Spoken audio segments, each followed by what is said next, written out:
Hello friends, ഞാൻ കഴിച്ച tyre മാറി. ബാക്ക് ടയർ റാൽക്കോയുടെ മോട്ടോക്രോസ് എന്ന് പറഞ്ഞിട്ടുള്ള ഓഫ് റോഡ് ടയറാണ് ഇട്ടത്. നിങ്ങൾക്കറിയായിരിക്കും, ഓഫ് റോഡ് ബട്ടൺ ടയറാണ്.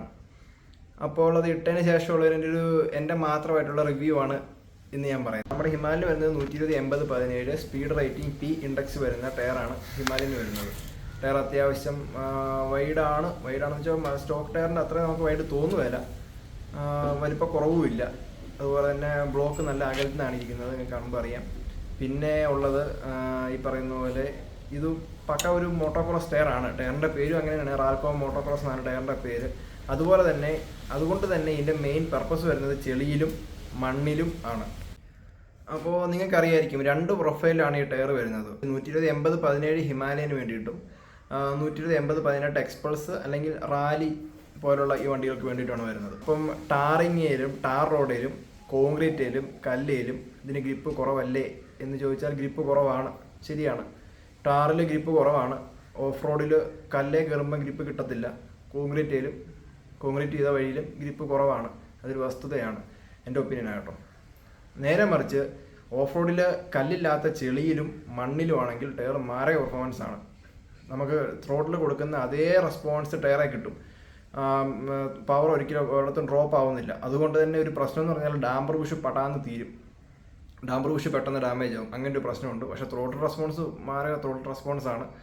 പിന്നെ റോഡിലാണെങ്കിലും നമ്മൾ പെട്ടെന്ന് ബ്രേക്ക് ഔട്ടിയാൽ ടയർ ലോക്കാണോ കറങ്ങുന്നുണ്ടോ എന്നൊന്നും നമുക്ക് പെട്ടെന്ന് അങ്ങോട്ട് മനസ്സിലാക്കാൻ പറ്റത്തില്ല. കാരണം ബട്ടൺ ടയർ ആയതുകൊണ്ട് തന്നെ ബട്ടൺ ഒരു ഫ്ലെക്സിബിലിറ്റി ഉണ്ട്, അങ്ങനെ ഒരു പ്രശ്നമുണ്ട്.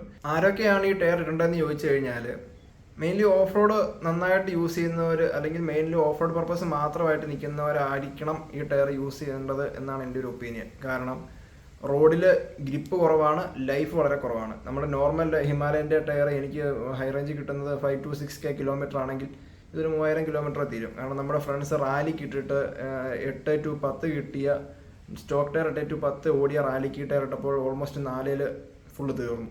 അപ്പോൾ അതുകൊണ്ട് തന്നെ ടയർ ലൈഫ് വളരെ കുറവാണ്. അന്നും വെച്ച് പെർഫോമൻസ് കുറവെന്നല്ല, ഓഫ് റോഡിൽ നല്ല പെർഫോമൻസ് ആണ്. റോഡിലും പെർഫോമൻസിന് കുറവൊന്നുമില്ല, പക്ഷെ നമ്മൾ കുറച്ച് റിസ്ക് എടുക്കേണ്ടതായിട്ടുണ്ട്. റിസ്ക് ഉണ്ട്, കാരണം പെട്ടെന്ന് ബ്രേക്കിങ്, അതുപോലെ തന്നെ കോർണറിങ്, അതുപോലെ തന്നെ റോഡിൽ ചെറിയ പായലുണ്ടെങ്കിൽ അല്ലെങ്കിൽ വെള്ളം ഉണ്ടെങ്കിൽ ഗ്രിപ്പ് കുറവാണ്. അത് ഒബ്വിയസ്ലി ത്രെഡ് പാറ്റേൺ അങ്ങനെയാണ്. ബ്ലോക്ക് ടയർ ആണ്, mainly build four off road purpose ആണ്. അതുകൊണ്ട് തന്നെ അത് ഗ്രിപ്പ് കുറവാണ്. ഇപ്പം ഈ ടയർ എടുക്കാൻ നിൽക്കുന്നവരോട് എനിക്ക് പറയാനുള്ളത്, ഞാൻ ഫ്ലിപ്കാർട്ടിൽ നിന്നാണ് മേടിച്ചത്. 2000 രൂപയ്ക്ക് എനിക്ക് ഫ്ലിപ്കാർട്ടിൽ നിന്ന് ടയർ കിട്ടി. അപ്പോൾ ഞാനിത് എടുക്കാനുള്ള വേറൊരു കാരണവും അത് തന്നെയാണ്. ഒന്നാമത്തെ റീസൺ, ഓഫ് റോഡ് നന്നായിട്ട് പോകുന്നുണ്ട്. അപ്പം കുറച്ചും കൂടെ എഫിഷ്യൻ്റ് ആയിട്ട് കയറാൻ, അല്ലെങ്കിൽ കുറച്ചും കൂടെ നമുക്ക് എന്തൊരു ആക്ഷനൊക്കെ കിട്ടാനായിട്ട് ത്രെഡ് ബ്ലോക്ക് ആയിരിക്കും നല്ലതെന്ന് എനിക്ക് തോന്നിയതുകൊണ്ടാണ് ഒന്നാമത്തെ റീസൺ. 2, ഫ്ലിപ്കാർട്ടിൽ നിന്ന് 2000 രൂപയ്ക്ക് കിട്ടി. 2048 രൂപയ്ക്കാണ് എനിക്ക് കിട്ടിയത്. കറൻ്റ്ലി ഇപ്പോൾ അവൈലബിൾ ആണ് 2098 രൂപയ്ക്ക് വിത്ത് ഫ്രീ ഡെലിവറിയിൽ നിങ്ങൾക്ക് ഫ്ലിപ്കാർട്ടിൽ കിട്ടും. ഫോർ ഹിമാലയൻ ആണ് കേട്ടോ. എക്സ്പൾസിൻ്റെ 3000 സംതിങ് എമ്പോൾ വരുന്നുണ്ട്. അപ്പോൾ ഹിമാലയനുള്ള യൂസേഴ്സ് ആണെങ്കിൽ, ഈ ടയർ ഇടാൻ ഇഷ്ടമുള്ളവരാണെങ്കിൽ ഇപ്പോൾ 2000 രൂപയ്ക്ക് നിങ്ങൾക്ക് ടയർ കിട്ടും. വൻ ലാഭമാണ്.